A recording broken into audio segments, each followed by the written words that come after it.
Millimetri di pioggia caduti dal 2010 al 2020 in Veneto, sono cambiate tante cose. Ma in Veneto sono cambiate parecchie cose. Allora, intanto dal punto di vista dei fenomeni meteo rileviamo che la frequenza di fenomeni intensi è cresciuta. Noi abbiamo rilevato peraltro una crescita della temperatura media di 1,5 gradi negli ultimi 30 anni in Veneto, circa mezzo grado ogni 10 anni, quindi una crescita lineare per il momento. E quindi ci siamo adattati a questi cambiamenti climatici con tutta una serie di opere che non sono solo i bacini di laminazione, ma sono anche i consolidamenti arginali, sono gli interventi sulle frane, sono le briglie, sono insomma tutta una serie di cose che messe insieme riducono il rischio per la popolazione. Ovviamente il percorso avviato non è completato, bisogna proseguire su questo fronte e io mi auguro che sia possibile proseguirlo grazie a una semplificazione normativa che mi pare il governo sia intenzionato a fare. Proprio riguardo ai bacini di laminazione, qual è la situazione? Ma noi i bacini di laminazione li abbiamo messi in programma in questo piano molto articolato, circa una ventina. Ne abbiamo alcuni che li abbiamo già testati, penso per esempio a Caldogno, penso per esempio a Montebello, li abbiamo già utilizzati nel corso di eventi meteo rilevanti negli ultimi anni.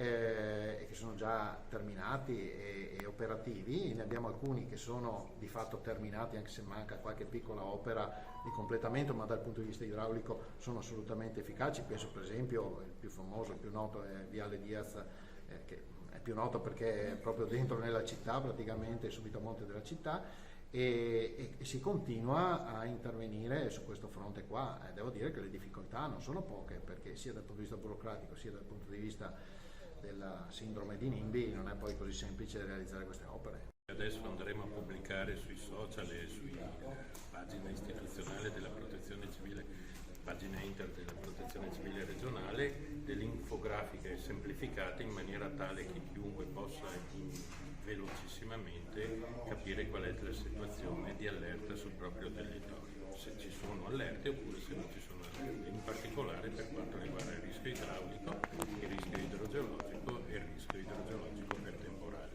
Ma ci saranno anche informazioni relative al vento e alla neve? In una parte di queste infografiche ci saranno anche le segnalazioni relativamente a possibili situazioni di criticità per vento, neve, ghiaccio a seconda della tipologia del rischio. Perché sono aumentati i rischi o perché bisogna avere dei comportamenti più coscienti?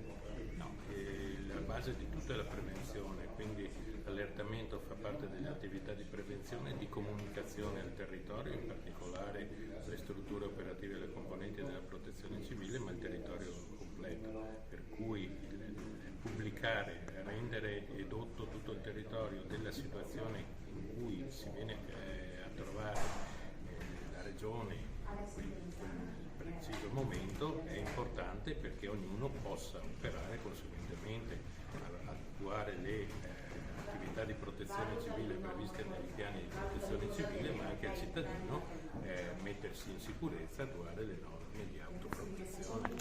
Ed è fondamentale che i cittadini agiscano in tempi rapidi per affrontare le criticità del territorio. E come abbiamo visto in Emilia anche adesso nei scorsi giorni, importante è che il cittadino si metta in sicurezza, che attui quelle norme di autoprotezione in maniera tale da non trovarsi in situazioni di rischio, anche rischio molto elevato.